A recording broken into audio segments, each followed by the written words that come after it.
Olá, querido professor, olá, querido aluno da nossa querida e gloriosa Escola Bíblica Dominical. O nosso desejo é que a paz do Senhor Jesus te encontre muito bem, aonde quer que você esteja nesse momento. Eu sou o pastor Kleber de Amorim e mais uma vez falo com vocês diretamente dos estúdios da nossa querida ADC TV, a TV da Assembleia de Deus em Criciúma, Santa Catarina, aqui no sul do mundo. Estamos nesse terceiro trimestre do ano de 2023, estudando com vocês a lição bíblica da classe de adultos de nossa escola dominical. Nós estamos nesse trimestre estudando sobre a Igreja de Cristo e o Império do Mal, como viver nesse mundo dominado pelo espírito da Babilônia. Pastor Douglas Batista escreve muito bem esta lição, que está muito bem encadernada pela nossa CPAD, e nós temos aprendido muito, uma oportunidade extraordinária de, além de revisitarmos textos e contextos bíblicos que são claros em nossa compreensão cristã, também adentrarmos a seara ideológica, política, sociológica, filosófica e estendermos o nosso cristianismo para o mundo secular e também visualizar o mundo secular e compará-lo na atualidade com aquilo que a Escritura está dizendo para nós nos dias de hoje. Chegamos na lição de número 8, então. A lição está proposta para o dia 20 de agosto do ano de 2023 e o tema está aí na tela, ele é muito sugestivo: transgênero. Que transrealidade é essa? Então, o nosso pastor Douglas Batista faz quase que um trocadilho aqui, porque o tema do transgênero, ele é um tema da atualidade e é um tema das pautas progressistas. E esse progressista a gente coloca em uma análise especial. Não é um pensamento que pensa no progresso da humanidade unicamente pelo viés cientificista, ou científico, melhor dizendo, não cientificista, mas é algo que está carregado de ideologismo e então prega essa emancipação do homem diante de Deus, de conceitos morais religiosos, e apela para uma nova sociedade onde o homem é o centro de tudo.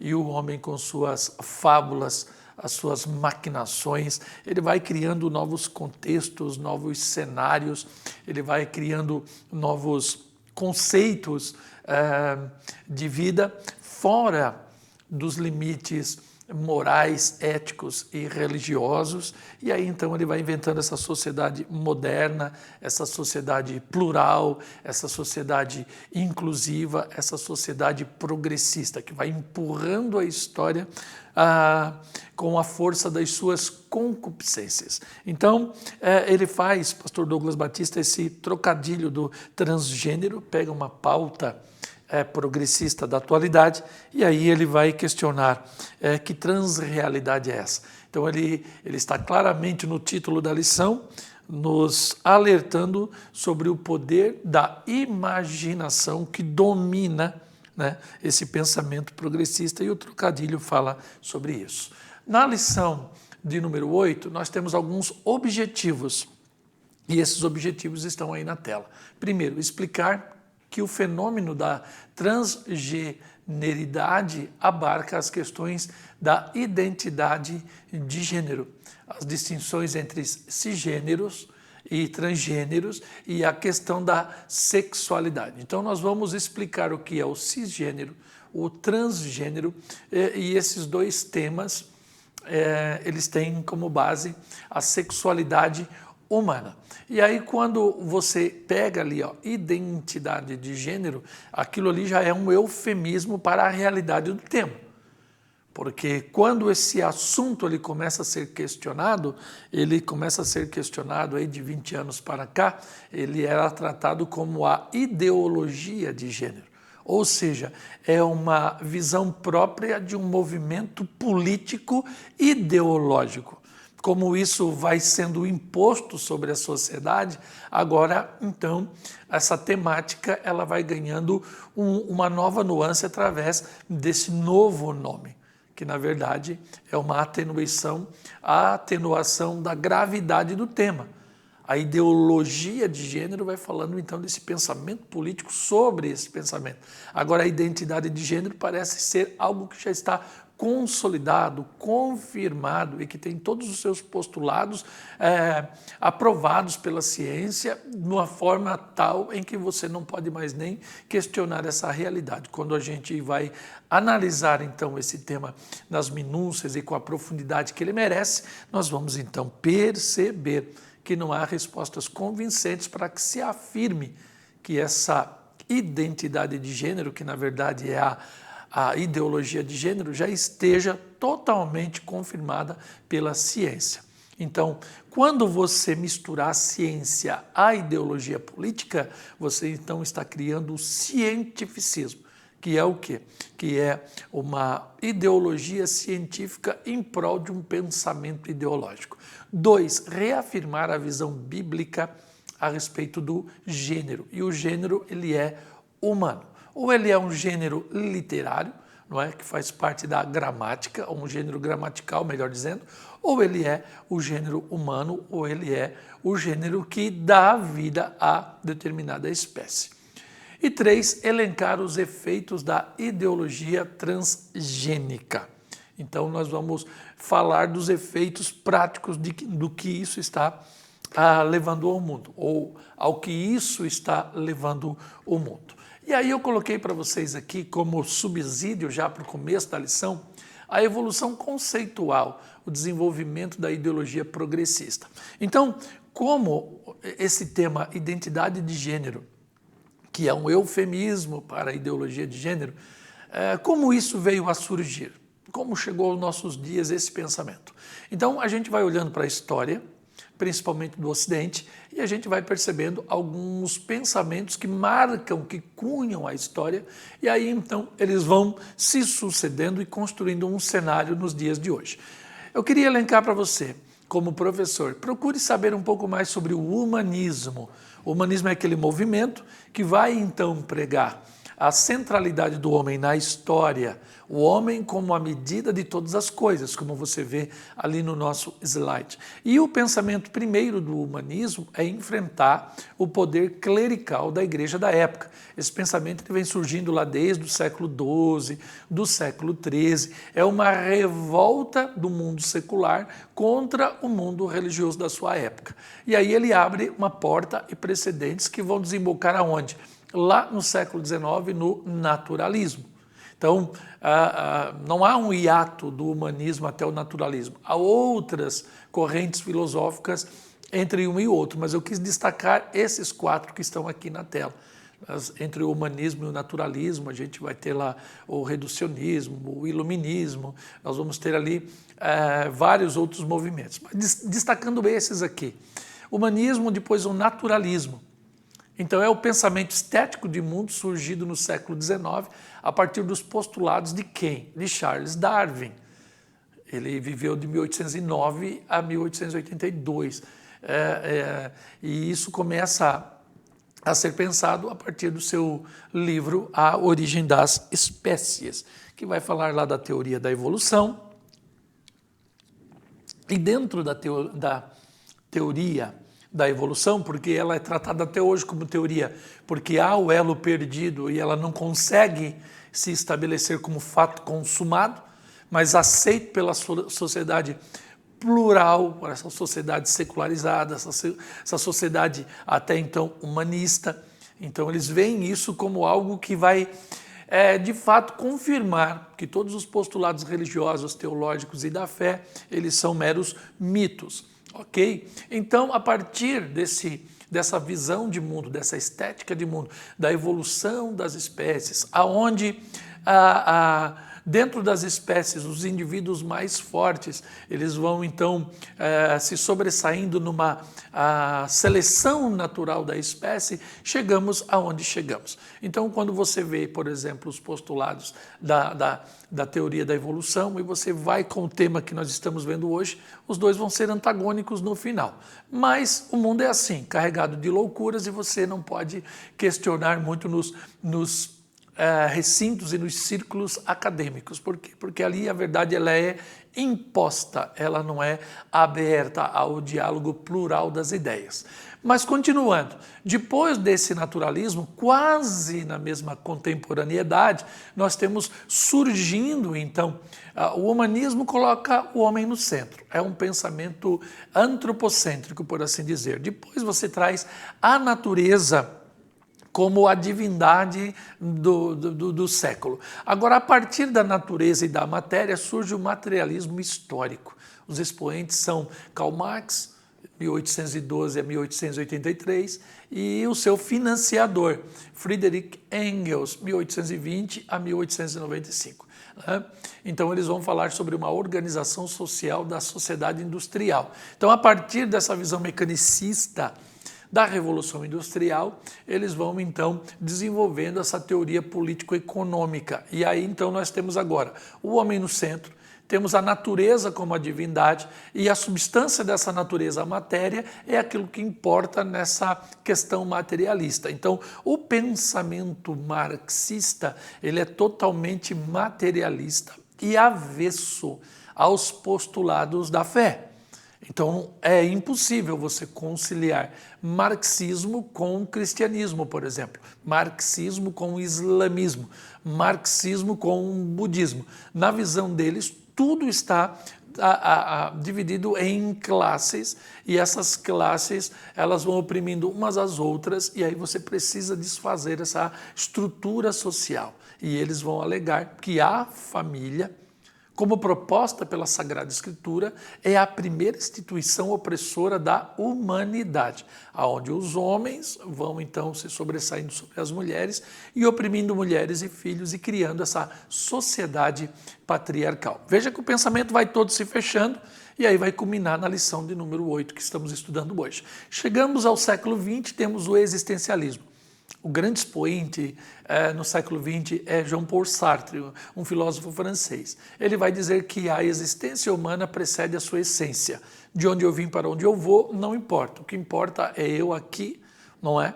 E eu preciso satisfazer aos desejos da minha própria existência. A minha essência, como eu não a toco, eu apenas a sinto por subjetividades, ela fica relegada ao segundo plano, e aí eu vivendo com os meus sentimentos, compulsões, etc., que importa. Então, a satisfação dos desejos é o pensamento que move esse existencialismo.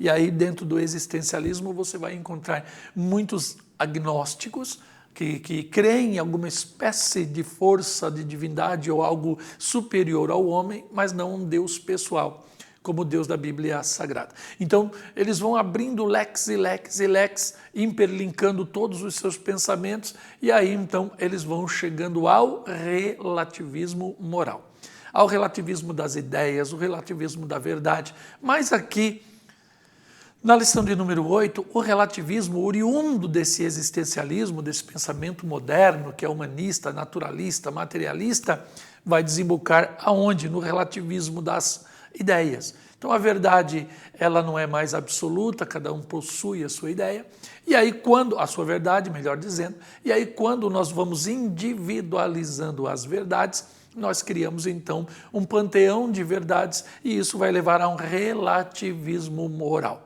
Então, um pensamento teológico, filosófico, que impõe sobre um grupo de pessoas, de seguidores daquela comunidade, e Jesus disse a minha igreja. Então, o pensamento que une todas as pessoas que estão na igreja é um só. Então, esse código moral da igreja é algo que é opressor nessa visão existencialista. Por quê? Porque não há relativismos na verdade. Jesus ele vai dizer, eu sou o caminho, eu sou a verdade. Ele não disse ser uma verdade. Ele não disse ser uma possibilidade de verdade. Ele não disse conter um pouco da verdade. Ele disse que ele é a verdade. Então o cristianismo ele é totalmente antagônico à visão progressista e toda a sua ideologia. De sorte que o cristianismo e o progressismo atual, eles não têm nada a ver um com o outro. Pelo contrário, são antagônicos, eles são opostos e eles são contrários. Então, todos os cristãos que pensam de forma progressista, eles são falsos cristãos, pseudo-cristãos. Eles estão enganados e enganando a muitos. Eles estão misturando sociologia, a política e outros pensamentos humanos com o evangelho. E nós não pregamos um reino terreno. Nós pregamos um reino vindouro. Nós pregamos um determinismo histórico, onde a história se deparará com Deus. E o Deus de Daniel, no livro de Daniel, está bem claro na estátua de Nabucodonosor. Ele é o Deus que conduz, que rege, né, que controla a história dos reinos e dos homens, sejam eles grandes ou sejam pequenos. Então, esta é uma síntese para a gente. Nós temos aqui os objetivos da lição e nós temos aqui uma síntese histórica desta evolução do conceito da ideologia progressista. Identidade de gênero é um eufemismo, você está atenuando a gravidade do assunto. Hoje em dia é identidade de gênero. A pessoa está buscando a sua verdadeira identidade, mas também uma falsidade, uma falácia, um sofisma. Por quê? Porque a identidade do ser humano é o próprio Deus que o criou. Somos reflexos dele, na nossa imagem e na nossa semelhança moral com ele.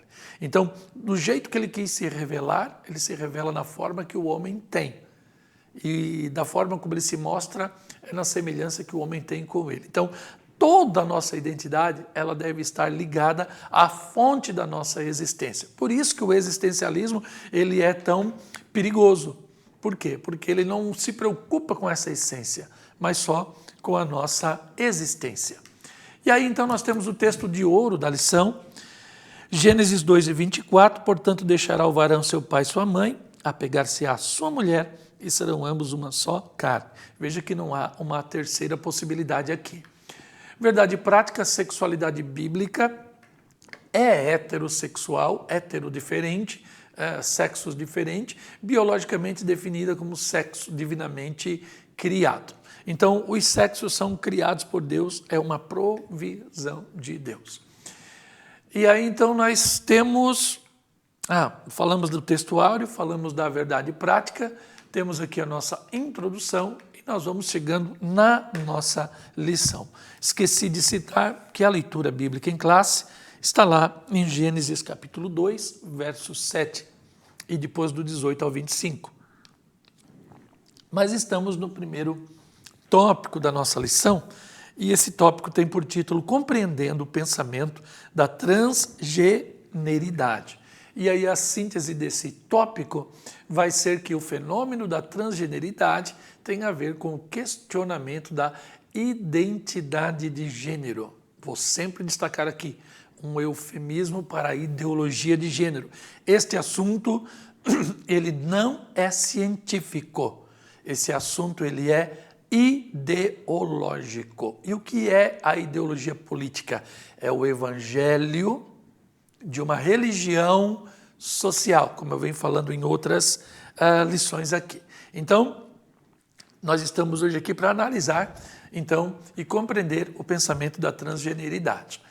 No texto da lição, eu destaquei alguns trechos ali. As ciências sociais passaram a enfatizar que o comportamento social dos gêneros, não é mais dos sexos, é dos gêneros. Eles inverteram a ordem dos fatores. O gênero é humano, e esse gênero humano é dividido em sexo, homem e mulher, masculino e feminino. Mas então o pastor está usando a linguagem dos ideólogos de gênero. É estabelecido pela cultura e não pelas características biológicas do sexo. Então, você precisa assumir a loucura. Você vai estar negando a sua própria existência, que nós não estamos falando nem da essência daquilo que é metafísico, do lado espiritual, da vida, da consciência. Não, nós estamos falando da massa substancial do nosso corpo. Né? Nós estamos falando das nossas células, do nosso código genético, nós estamos falando das nossas origens, daquilo que você pode ver e tocar. Eles negam isso em prol de uma ideologia política. Mas claro que tudo isso no final tem uma razão e na conclusão a gente destaca. Então, neste caso, avaliam que a relação sexual entre um macho e fêmea corresponde a papéis sociais impostos pelo contexto cultural e social. Aqui entra o materialismo histórico de Karl Marx e Friedrich Engels, que vão falando dessa estrutura patriarcal, opressora e etc. E aí, como subsídio, coloquei ali para vocês. Ó, o termo gênero, ele vem do latim genus, que significa nascimento, família ou ainda um tipo. Então, tradicionalmente, o termo gênero é utilizado como um conceito gramatical de classificação de palavras, dividindo-se entre masculino e feminino, e também ao neutro. Embora em sua origem grega, genus ou geneia, o termo também fizesse referência ao sexo, foi somente a partir do século XV que esta associação passou a ser mais utilizada, ou seja, o termo gênero passou a ser sinônimo de sexo biológico dos indivíduos. Então, antes ele era um termo relacionado à gramática dos idiomas. Do século XV em diante, ele vai fazer, então, menção a nascimento, a família, a tipo e o conceito, então, do sexo biológico dos indivíduos. Já no relativismo desses tempos modernos, né, dominado por esse ideologismo político progressista, agora esse termo gênero ele vai assumindo uma nova nuance para atender os postulados da religião social da época, né, que é representada pelos ideólogos políticos progressistas. Ainda que, consequentemente, os termos masculino e feminino tornaram-se especificações de gênero, sendo o primeiro empregue aos machos e o segundo às fêmeas. E aqui está a fonte da nossa pesquisa. E aí nós temos o segundo subtópico, cisgênero e transgênero. Que loucura é essa? Então, o cisgênero se refere à pessoa cujo gênero está em concordância com o sexo do nascimento. Nasceu menino, se reconheceu menino, então ele é cisgênero. Então, além de você ser heterossexual, agora você também é cisgênero. E aí, então, tem o transgênero, ou disforia de gênero, classifica a pessoa cujo gênero está em oposição ao sexo do nascimento. São pessoas que alegam ter nascido no corpo errado, se identificam com o gênero diferente do sexo biológico. Para aqui, querido, aqui há um ataque ao postulado bíblico da criação de Deus. Deus é bom, bom em todo o tempo, tudo que ele faz é bom, mas ele cria o homem e agora o homem se vê em um corpo que não era para ser o dele. Ou seja, isso aí está muito complicado. Essa cosmovisão ratifica a ideia de que a identidade de gênero independe do sexo biológico. Então, acreditando nesse postulado progressista, aí então eles vão cada vez para mais longe de Deus e aí vão dizer que o sexo independe do sexo biológico que a pessoa nasceu. Ainda como subsídio, cada subtópico aqui eu trouxe um subsídio porque o assunto é muito vasto. A cosmovisão é a visão de mundo a partir do prisma de uma sociedade ou cultura. Então eu tenho uma visão, mas essa visão ela é coletiva, ela é uma cosmovisão. A militância progressista, através da imposição das suas ideias, ela impõe uma visão de mundo a partir dos seus postulados. Então, eles não respeitam as outras cosmovisões, eles querem que a deles seja a hegemônica sobre as outras. Eles impõem uma cultura sobre a já existente, atacando a moral, a ética e a fé das sociedades estabelecidas. Sempre falo nas minhas pré-aulas, nunca houve uma sociedade que se fundou a partir do ateísmo. O ateísmo ele é um pensamento individual e de centros acadêmicos, que nunca gerou nada. Nada vezes nada. E aí, então, aquilo que funda as sociedades, que são conceitos morais, éticos e de fé, são atacados por essa ideologia. No fundo, são usurpadores em busca de privilégios. Então, é aqui que a lição vai apontando. A ideologia progressista ela vai deformando, desordenando, desmesurando as massas para dominar sobre elas. Os ideólogos progressistas, na sua grande maioria, são usurpadores do poder. Eles são tão desleais que querem usurpar o poder sem a pólvora, sem uma gota de sangue, sem uma guerra. Eles são covardes, inclusive, para lutar por suas ideias. Os postulados da identidade de gênero são totalmente contrários aos das Sagradas Escrituras. E a ordem, a forma, a medida da criação divina, e a ordem, a forma e a medida da criação divina. Eles também são antagônicos ao naturalismo da teoria da evolução, pois esse comportamento contraria a lógica da perpetuação da espécie e da própria seleção natural. Ora, se o naturalismo diz que o mais forte prevalece, e ele prevalece para manter a espécie existente contra a extinção dela mesma, então esse pensamento ele vai contra a ordem natural da própria espécie sobre a face da Terra. E no terceiro subtópico, transgênero e sexualidade. Então aqui nós temos uma lista aqui. O heterossexual é quando se tem uma atração pelo sexo oposto, o homossexual é quando é pelo mesmo, o bissexual é quando é pelos dois, o assexual quando não existe atração por nenhum, e nós temos o pansexual agora, quando a atração independe do gênero e você pode amar qualquer coisa, material e imaterial, assim por diante. E aí temos aqui mais subsídio para vocês. O padrão bíblico, além de perfeito, é incomparavelmente superior aos apelos progressistas da ideologia de gênero. Os papéis do pai e mãe, quando bem definidos dentro dos lares, darão aos filhos dos cristãos a inspiração correta para seus comportamentos diante do mundo secular. Lares desestabilizados são um ambiente perfeito para a proliferação das ideias progressistas, que se retroalimentam do ódio das pessoas traumatizadas pelas tragédias da sociedade atual. E que tragédias são essas? Vícios, prostituição, violência, maus tratos, tanto físicos como psicológicos. Eu fui criado numa casa que meu pai foi alcoólatra, violento, a mim, a meus 2 irmãos, a minha mãe, palavras terríveis, maldições, violência física, coação.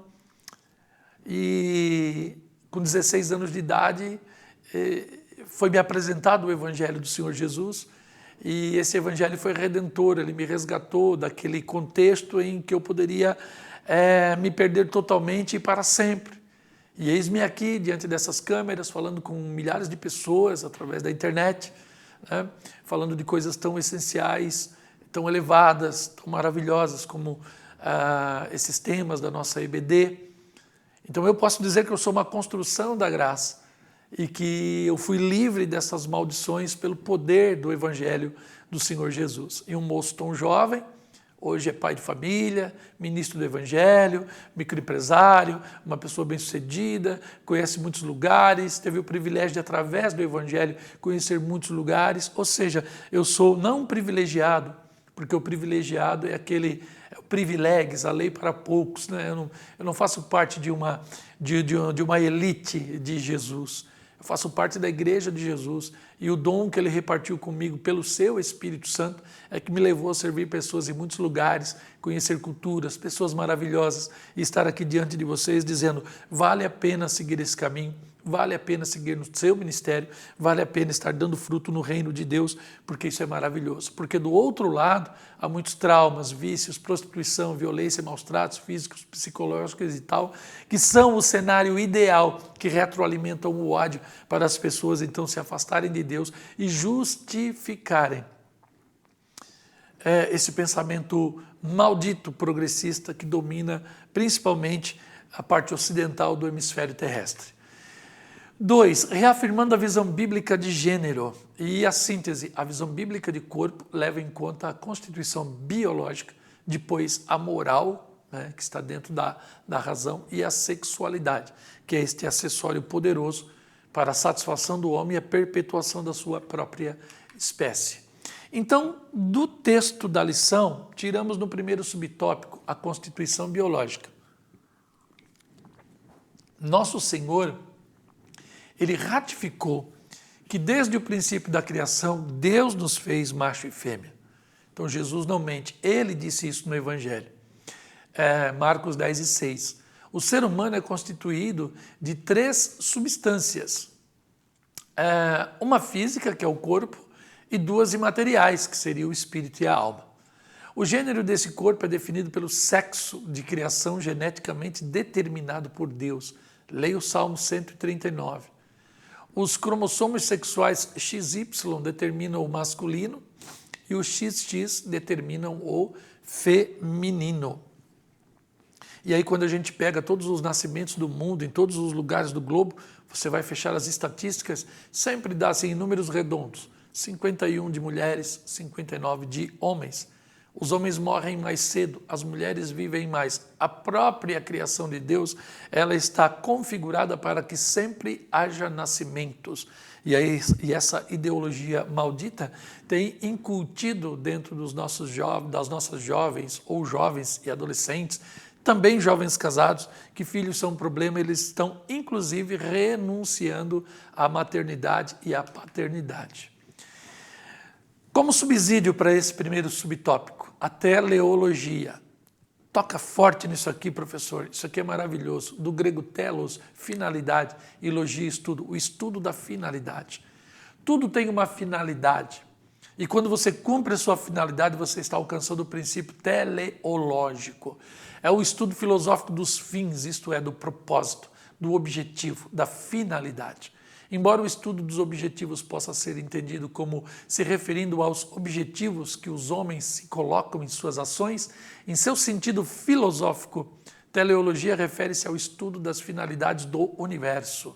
Embora seja um tema filosófico, a teleologia se aplica a vários contextos, sendo que teologicamente falará do fim útil da criação, que é o próprio Deus, o sumo bem. Dessa forma, quando algo ou alguém cumpre sua função, está adorando a Deus e está fazendo bem, porque alcançou o fim ou o propósito útil da sua própria existência. E o fim útil do homem, o processo teleológico dele é adorar a Deus. E como eu vou adorar a Deus se eu nego, inclusive na minha essência, na minha existência, na minha natureza, dizendo que eu nasci num corpo errado? Está tudo errado, então. Então Deus não pode ser adorado assim. De sorte que este evangelho inclusivo, que quer abarcar essas pessoas iníquas, revoltosas contra Deus, também está errado. Porque nós precisamos desconstruir esses castelos, essas torres poderosas que a sociedade plural e ateia tem construído contra Deus. Isso não se encaixa com o Evangelho do Senhor. Por quê? Porque pelo princípio filosófico da teleologia, isso está totalmente errado. 2. A constituição moral. O homem foi criado, dentre outros aspectos, à imagem e semelhança moral de Deus. Ou aquilo que é certo e errado, para resumir. Padrão, né? 2 paredes, certo e errado, você fica ali no limite. Por isso, no plano divino, os crentes precisam ser renovados segundo a semelhança moral original de Deus. Ali, Efésios 4:24, que está citado na lição, e vos revestis do novo homem, que segundo Deus é gerado em justiça e santidade. Então, isso é estar na semelhança moral, justiça e santidade. A Bíblia ensina que a imoralidade sexual, ela afronta o corpo, que é templo e morada do Espírito Santo. Então, lembra da teleologia? Se eu nasço com o sexo masculino e quero agir como se fosse feminino, eu estou indo contra a natureza do meu próprio sexo. Subsídio. Segundo as Escrituras, o ser humano foi criado com um caráter santo, separado do mal e perfeito, mas não possuindo a perfeição ou a infalibilidade, tanto que ele caiu. A regeneração ou o novo nascimento, ela tem o potencial de nos trazer ao estado original dessa criação, nos remontando à santidade ideal, justiça e santidade, Efésios 4:24, impedindo que o pecado crie um reino em nós.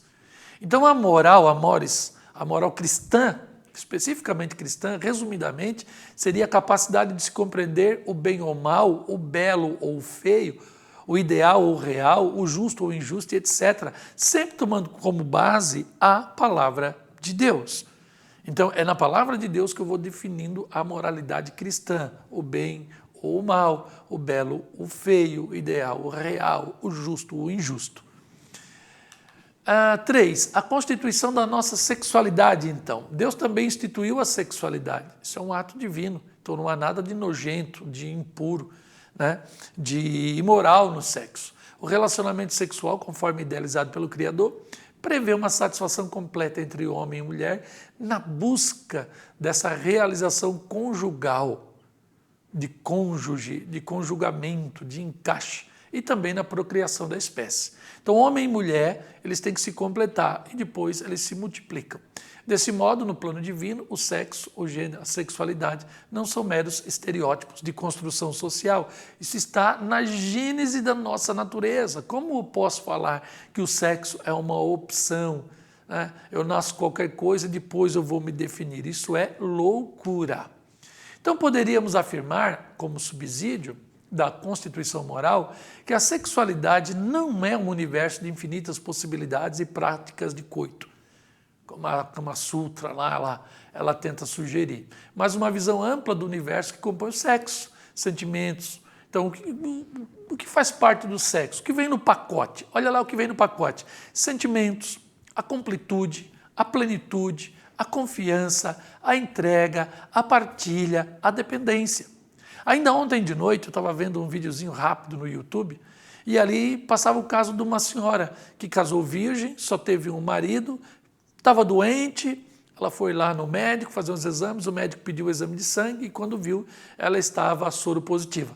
Então ela chorou muito, por quê? Porque ficou ali declarado que ela foi vítima da infidelidade conjugal do seu marido.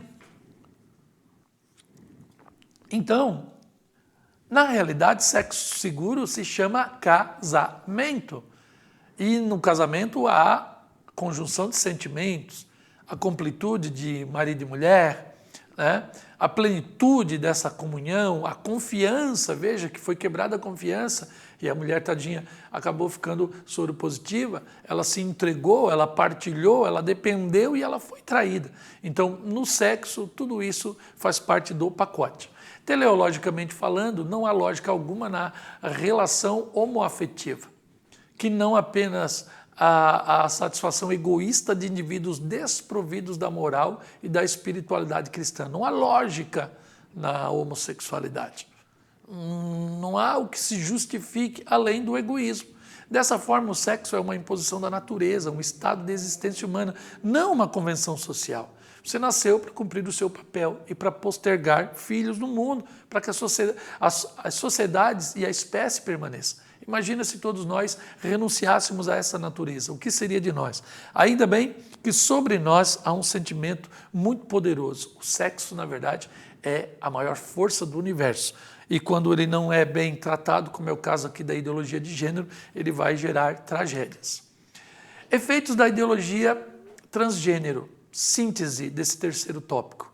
Os efeitos da ideologia transgênica promovem uma agenda completamente anticristã. E não adianta os cristãos aí que gostam, né, de confundir os termos, né, de pensarem no socialismo como partilha, né, pensarem no amor como caridade, coisas parecidas. Ou você pega o pacote inteiro ou não adianta pegar metade. Você será apenas, né, um instrumento ou massa de manobra na mão dos ideólogos que querem desconstruir a sociedade para governar sobre ela. São usurpadores, como eu já falei. Depreciação da heterossexualidade, então dessa diferença de sexos que se juntam no casamento. Ativistas atuam na desconstrução da orientação sexual ou bíblica. Heteronormatividade passou a ser utilizado em depreciação da prática heterossexual.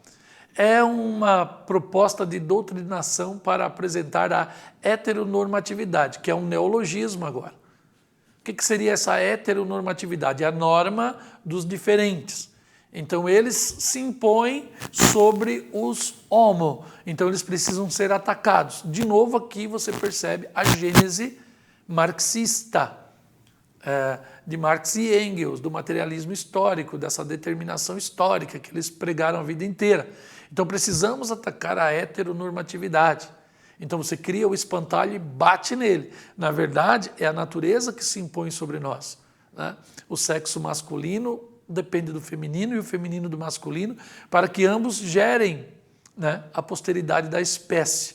Então é um sistema opressor e normatizador em que se obriga as pessoas a se relacionar apenas entre homem e mulher. Então isso faz parte da nossa natureza, você está renunciando à nossa natureza, você parte para o campo da imaginação, aí você está na ideologia política, que é dominada por essa imaginação toda. Então eles vão atacando a sexualidade com esse termo, né, nefasto, heteronormatividade, com esse neologismo carregado de ódio contra a própria natureza e da criação de Deus. Então aqui, ó, heteronormatividade é um neologismo capcioso com fins mais político e ideológico que científico. O progressismo é um apêndice modernista do marxismo, que no fundo é um arcabouço de pensamentos ateus e anticristãos. Então eu coloquei aqui para você uma afirmação de Anselmo de Cantuária, que certa vez afirmou que o domínio dos termos é o princípio da sanidade mental. Então quando você coloca heteronormatividade, você está mudando o termo, criando um neologismo carregado de capciosidade com fins odientos de desconstrução daquilo que é norma. Falamos da moral cristã e eles atacam a moral cristã, o certo e o errado dentro do pensamento cristão, baseado na palavra de Deus e na realidade da nossa natureza. Porque se Jesus estivesse falando de algo inexistente, ele estaria no campo da ideologia como eles estão. Mas ele é a verdade, ele está falando de verdades. E ele que criou o homem, que impôs isso aos homens. Então não é uma questão ideológica, mas é uma questão evangélica, de fé, cristã. E aí então, quando você vai inventando esses novos termos para desfazer as verdades que estão já estabelecidas, você está numa guerra cultural. Agora, Anselmo de Cantuária, lá no século XIII, ele já falou que se você quiser combater essa guerra dialética de ideias e tal, você precisa dominar termos, você precisa conhecer palavras, você precisa lá na etimologia dos termos. Aonde nasceu essa palavra? Qual a evolução histórica dela? É por aqui que a gente deve caminhar para entender bem as coisas. E é através da imposição de novos termos que ideias são estabelecidas e um projeto de dominação de mentes e corações. Então eles vão sempre inventando palavras novas para atender à ânsia dessa sociedade que é movida por novidades. Porém, Jesus diz, passará o céu e a terra, mas as minhas palavras não hão de passar. Então nós não precisamos de neologismos, nós precisamos do logos, da própria mente de Deus que nos move no sentido da verdade. Construção de narrativas. A subjetividade de alguém se sentir homem ou mulher deve sobrepor-se aos aspectos biológicos. Para adequar a insatisfação do próprio corpo com a mente, exigem terapia hormonal, cirurgia, redirecionamento sexual com pretensas soluções, na busca de aceitação social, divulgam a ideia do nascimento no corpo errado. Então eles estão errados já no pensar, não é o corpo que está errado, é a mente dessas pessoas. Nós que tratamos com pessoas todos os dias, eu costumo dizer que a igreja é a bacia das almas, né? A gente está sempre ali lavando almas, tratando pessoas, a gente vê que toda essa disforia aí de pensamento, ela é oriunda do quê? De um contexto de destruição familiar. Começaram atacando a família e agora os resultados estão aí. E a igreja da atualidade, ela tem que ter um foco nessa realidade de mentes destruídas, de almas totalmente descompensadas, de pessoas que estão desequilibradas, que estão ali na iminência de, inclusive, tirar a própria vida ou fazer mal contra si mesmo, se mutilando com uma resignação sexual e etc. Veja que a ciência, que nos traz tantos benefícios, você tem aí anestesia, remédio de tudo que é tipo, você tem cirurgias tão modernas, essa própria ciência é utilizada para o quê? Para destruir a imagem, a semelhança de Deus. De sorte que, se não houvesse tanto modernismo, talvez nós não estaríamos discutindo isso agora. E isso é um efeito colateral da própria modernidade científica. E aí aqui, ainda no texto da lição, a construção de narrativas. E aí então o pastor coloca aqui sobre uma pesquisa do American College Pediatricals, que fala do colégio, do Colégio de Pediatras da América. Eles vão contra, cientificamente, a ideologia de gênero nos pontos que aqui estão estabelecidos. Dê uma pausa aí no seu vídeo e leia aqui o A, B e o C, que são da própria lição também. 3. Linguagem neutra. Os ativistas consideram a gramática normativa, olha aqui a palavrinha-chave aqui, ó, gramática normativa. Então eles dizem que as palavras são instrumentos de normatização da sociedade. Veja que eles usam de neologismo como a heteronormatividade para implantar a sua ideologia. E agora eles atacam as terminologias usuais como sendo instrumentos de imposição de moralidade, de ética, de fé, etc. Então os ativistas consideram a gramática normativa como machista e elitista. Na língua portuguesa, o gênero neutro é absorvido pelo masculino. Sempre foi, né? Todos. Né? Falou todos, as mulheres estão ali. Eu aprendi na escola, né, principalmente ali daqui da série em diante, que se houver um ambiente de mulheres e um homem ali, todos. Então, o gênero masculino, gramaticalmente falando, abarca, então, o feminino e o neutro. A norma gramatical é desconstruída para atender à ideologia de gênero. E para terminar aqui a nossa pré-aula de hoje, eu coloco para vocês aqui uma frase aqui de Friedrich Engels, de uma de suas obras, para você entender como tudo isso tem fundamento no pensamento marxista, né? E chegou até os dias de hoje.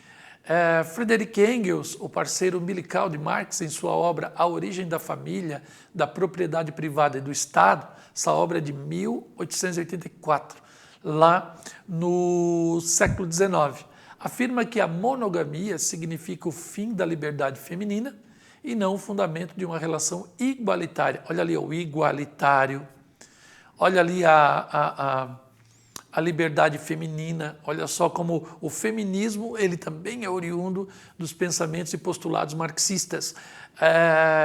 A liberdade feminina, né, que abre precedente para o feminismo, o igualitarismo dos gêneros, e a gente sabe que há diferenças, né, entre um e outro. E olha aqui a capciosidade dessa questão de classes opressoras sobre classes. A família como a primeira instituição opressora da humanidade, tudo isso está embutido nesse pacote.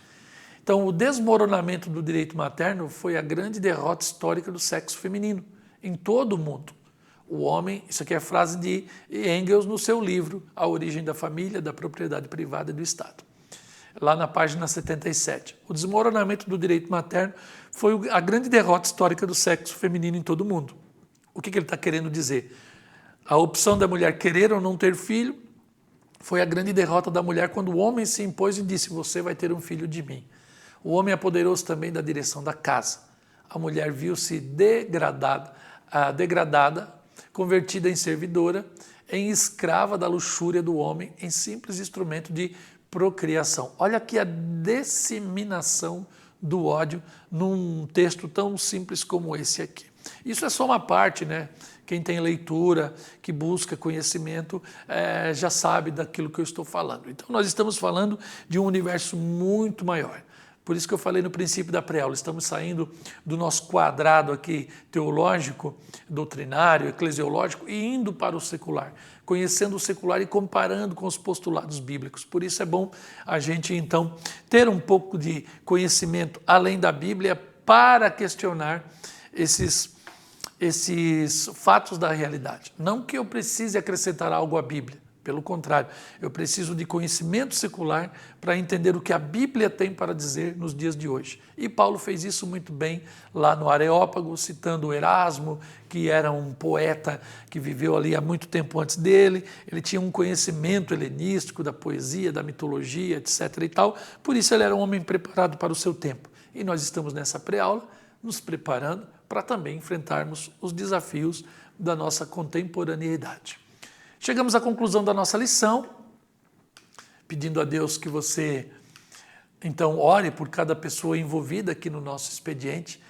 Como precisamos de oração de sua parte, precisamos também que você dê o seu like, o seu joinha, que você compartilhe a nossa pré-aula aí nos seus grupos em redes sociais. E E aí a gente vai ganhando mais relevância e alcança mais pessoas. É muito bom ser parceiro de você nessa obra de ministrar a palavra de Deus com o currículo da EBD nas igrejas locais onde Deus tem nos plantado. Na igreja onde eu sou pastor, a gente tem sempre lutado por uma grande escola dominical, onde as classes estão definidas, horário, convivência, e à noite os nossos cultos sempre são poderosos e extraordinários. Então que o Senhor Deus te abençoe, que você tenha uma ótima aula nesse dia 20 de agosto e que você possa ser muito feliz e produtivo. Que Deus te abençoe. Até o nosso próximo encontro, se assim Deus quiser, em nome de Jesus. Tchau.